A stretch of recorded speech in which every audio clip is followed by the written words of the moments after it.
Recently, I was made aware that I'm not perfect. We had a video fully edited on the Carmel. Guess who forgot to post it? This guy. This guy forgot to post it. So I do apologize. All of you are going to be watching a video with a lot of pumpkin spice references and a lot of fall references. That's why.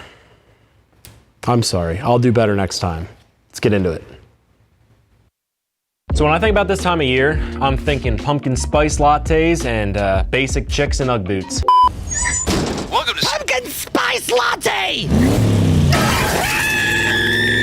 Today, we're talking basic Ugg boots. Let's talk about the Carmel.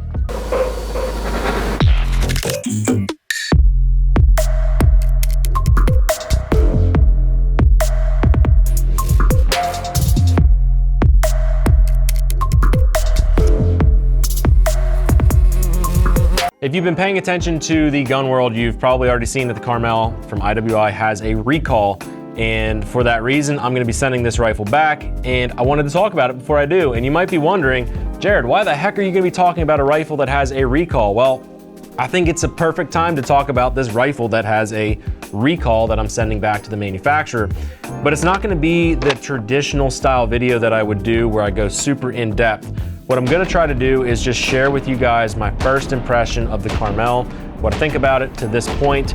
But the thing that I wanna make extremely and abundantly clear, this is not gonna be a product review or product endorsement because of two things. One, I only have probably 300 or 400 rounds through this rifle. That is not enough ammunition through this gun to test durability, to have my head wrapped around accuracy, any potential pitfalls of this particular rifle. It's just not enough time for me to even understand the rifle in its entirety. But I already have money invested in this. I already mounted the optics, spent a bunch of time zeroing it, did a bunch of drills with it, spent a range day with it. So I do have some initial impressions of this gun, and I think that those might be valuable to you, if nothing else. And then after I get this rifle back from the recall, and I actually have a month or two of running it, you'll see it in our content, you'll see me running it more and more.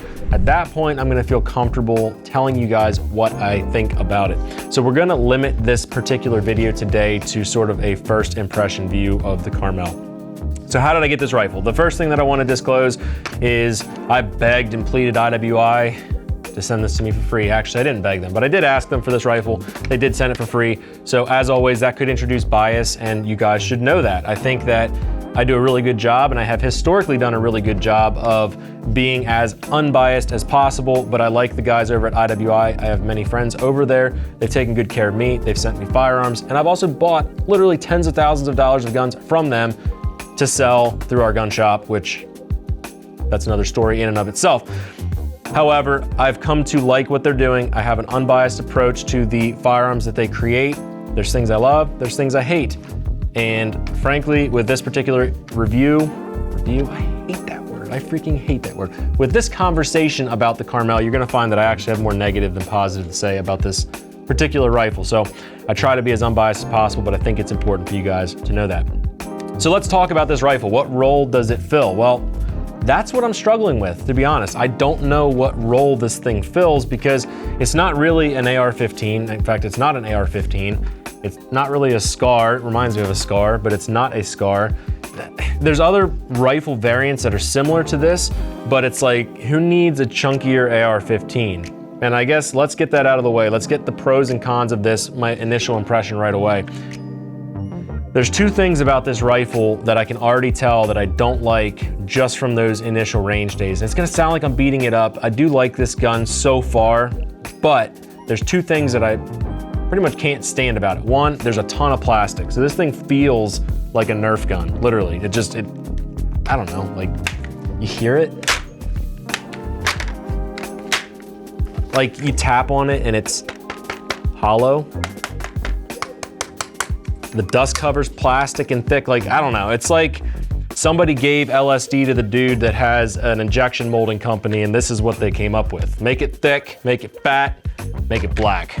But this rifle's rail especially is extremely tall. So when I find myself propped up to do any drills off barricades or maneuver with this gun, like I've got big hands. That's what she said.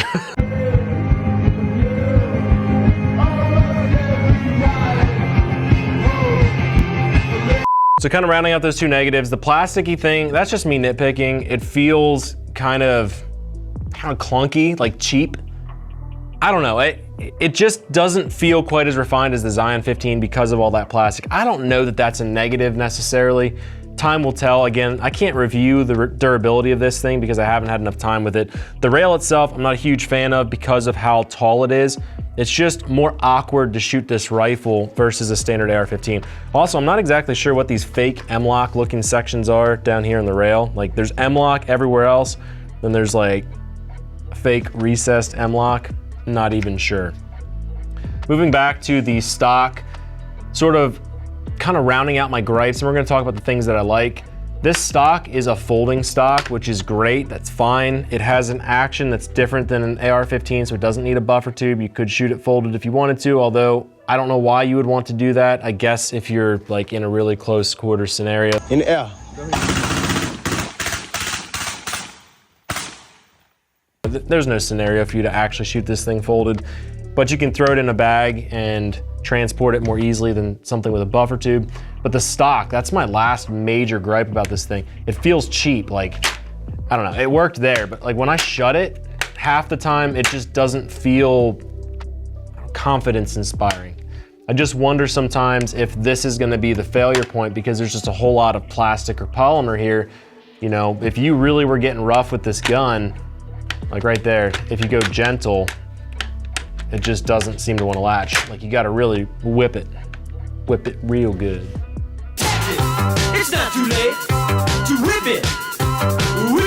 The cheek riser, I don't know, I'm sort of indifferent about it. Like it's there, it goes up and down, but it does have a little bit of a rocking action. It is a little weird when you get your cheek up against it because it's got this like straight edge here. So pretty much my gripes, if you guys kind of want to boil it down at this point, it's the fact that this gun feels very plasticky. It's thick, the stock feels a little clunky, although it all does work. And I'm gonna kind of round out my opinion here with, even though, despite the fact that there's things that immediately when I picked it up, I was like, ooh, I don't like this. Surprisingly, it shoots very well. It's very smooth. The recoil impulse is very natural. It doesn't jar you around. It feels more refined than an AR-15 in a lot of different ways. The charging handle's a little bit strange for me because it is a side charging handle. It's non-reciprocating, so at least you're not gonna get punched in the teeth or in the hand by it. But it's a little different than an AR-15. I don't hate it, I don't love it. I'm sort of indifferent to that. And the controls are very AR-15-esque, if you will. They have a safety that's ambidextrous, so it's on both sides. It's a 45-degree safety.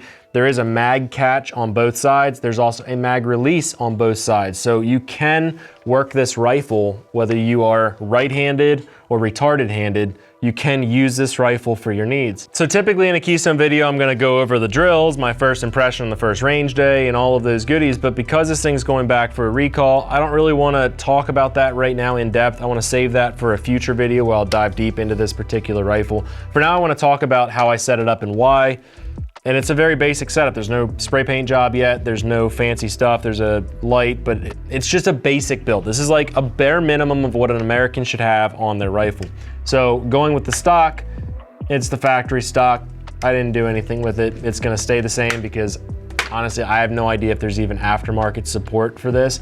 I will say that over time, if this stock fails, I do hope that there's aftermarket support, and the moment that there is aftermarket support, I'll probably consider buying something with like a metal hinge or some other, I don't know, functions or features that maybe this one doesn't have. Moving through the grip, same B5 grip that comes from factory, same trigger from factory, safety, all the levers, all that stuff. I have no plans of changing any of that. At this point, I haven't even done enough research to know if that trigger is a standard AR-15 trigger or if it's something totally different.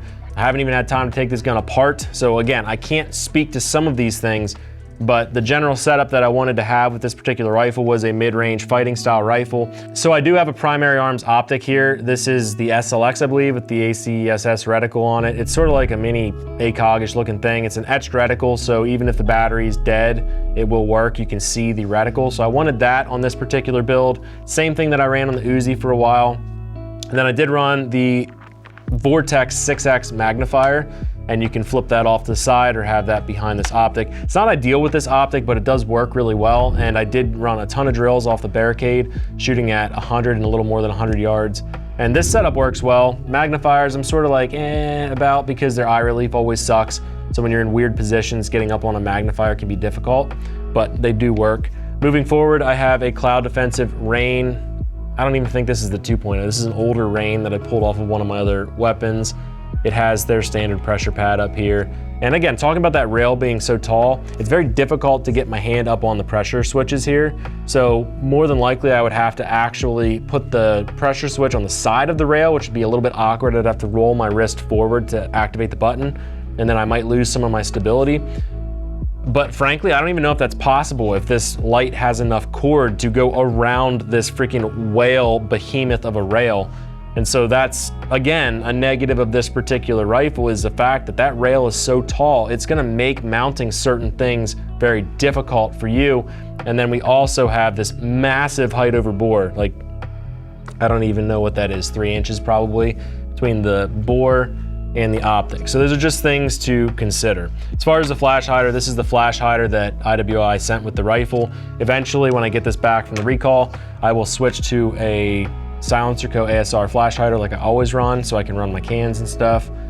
On the side back here in the rail, that's a sentry strap. Boy, I made this thing beg for mercy to go around that rail. It barely fit. I had to stretch that thing so hard to get the magnet around the sling. But that is a T-Rex sling over here and a sentry strap holding it in place. The sentry straps are cool because they're just magnetic. You can just pop them off and then you have access to your sling, but it keeps your sling where you want it. The one cool thing about this particular rifle is there is a QD mount back here for your sling, and then I just simply placed an M-LOK QD mount up here, up on the rail. It's a little weird to try to figure out how that should go on the rail because it's so tall. So like, I'm still not 100% sold with my sling setup. The sling's great, it's just the positioning of the sling, it's a little bit weird. So that's the setup of this particular rifle. Let's talk about where we're gonna go from here. So IWI sent out that recall. I saw it on Instagram. They actually emailed me directly and said, hey, your rifle's one of the ones that's gonna get recalled. I don't even remember the reason for the recall, but I'll put some text here on the screen describing what was going on. I didn't experience any malfunctions with this rifle in the short time that I shot it. We had no safety issues or anything that made me believe there was gonna be a safety issue. So I don't know if they're just playing it safe or if there's an actual issue with this rifle, but I am gonna be sending this back to IWI. We're gonna have them go through it and replace the parts that need replaced. And then I'm gonna come back and give you guys a full review of this particular rifle. So if you want the Cliff Notes version of where I'm at with this gun, at first, the moment I touched it, I didn't like it. I thought it was really plasticky, very clunky, very big. It's not heavy, it's about the same weight as a standard AR-15. It is a piston operated system, so there's some adjustment there. It runs clean from what I've seen, and I've had no malfunctions to date. Although it's similar manual of arms to an AR-15, it's different enough that you're gonna have to spend time with this rifle to learn it, to figure out what you need to do to run it effectively. It has a great recoil impulse, it shoots smooth, it doesn't seem to be over-gassed or have any excess dirt coming back to the chamber or the gas system, obviously because it is a piston. The folding mechanism is nice, although it feels clunky. So that's my general overview of this particular rifle. I don't know where my brain will be, where my mind or opinion will be later after I run it for some time, but I will discuss it later at another date. And it might be on the TA Targets channel when we do a full review of it. So I hope that that was at least a little bit helpful. Hopefully you got a laugh or two out of the jokes, and hopefully my pride is still intact and nobody's assaulted me at this point. But I appreciate you guys for tuning in. I'll give you an update later down the road. Stay well, stay safe. I'll see you in the next video.